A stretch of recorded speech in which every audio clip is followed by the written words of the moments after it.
Good evening, everybody. I'm Sam Davies. I am chair of the Queen Edith Community Forum, which is a member of FeCRA, but I'm also the city's only independent councillor, and I'm speaking in that capacity tonight rather than on behalf of the forum. Thank you very much for the very thorough coverage of the material, David. I will try to keep mine short and I hesitate to say sweet. So employment-led housing, what is it? What difference does it make? On page 22 of the first sort of formal iteration of the next local plan, which will come out for consultation at the beginning of November, it says, over recent years, jobs have been created faster than new homes have been built, and this has contributed to higher house prices. Now, I want you to remember that quote, because that quote is at the heart of why an employment-led housing strategy makes no sense. But let's start by thinking about what difference it makes.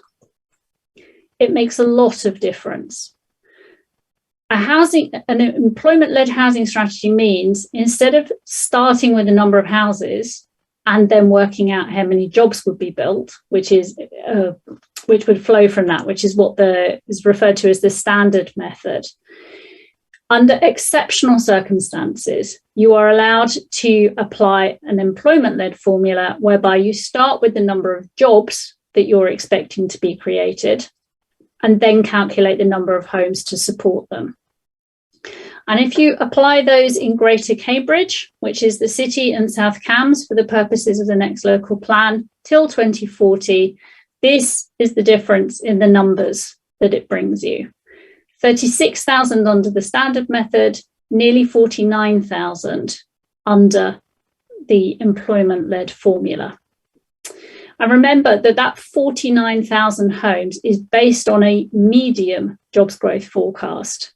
The high growth model, which has been advocated by business lobby groups, asks for over 70,000 houses. So to make that a bit easier to see visually, this graphic crops up in the local plan. The brown houses are the existing housing stock. The green houses are those already baked in the 2018 local plan to take us through. And then this next iteration is proposing these 3 lime green houses here and a 10% buffer. So you might look at that and think, well, that's not so bad. But let's put it in a historical context. This is my version of the local plan graphic. The houses in red are what have been built in Cambridge and South Cambs in the last 20 years. Everything to the right of the houses in red is what is now being proposed for the next 20 years. So we're about to see a massive acceleration in supply. My question would be, are we trying to solve a supply problem, or are we trying to solve an affordability problem? And I think most people on this call will be familiar with the trajectory of housing unaffordability in Cambridge, this orange line tracking up, even as we have built more houses proportional to our population than pretty much any other city in the country in the last 20 years. And I would argue, and others have argued, that the problem is not about housing supply per se. It's the fact that Cambridge is plugged into the transnational financial circuitry of vibrant economic sectors.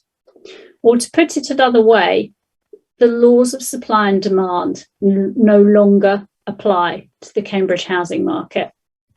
And I'm not going to try and go into all the reasons for that this evening.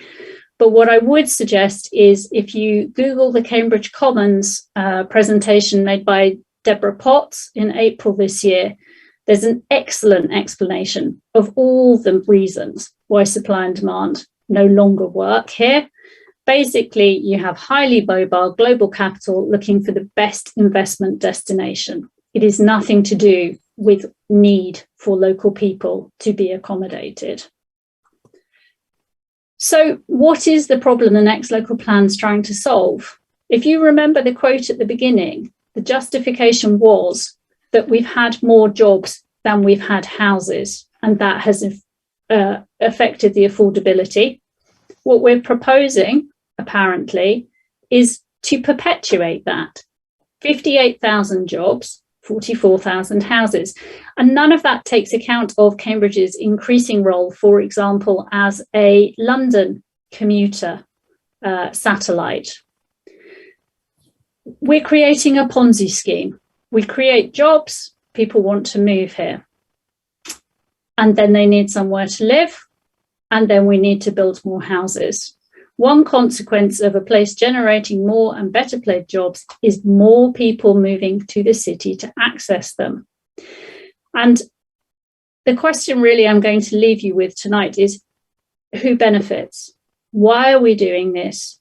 And what will the consequences be for our people and our place? Thank you.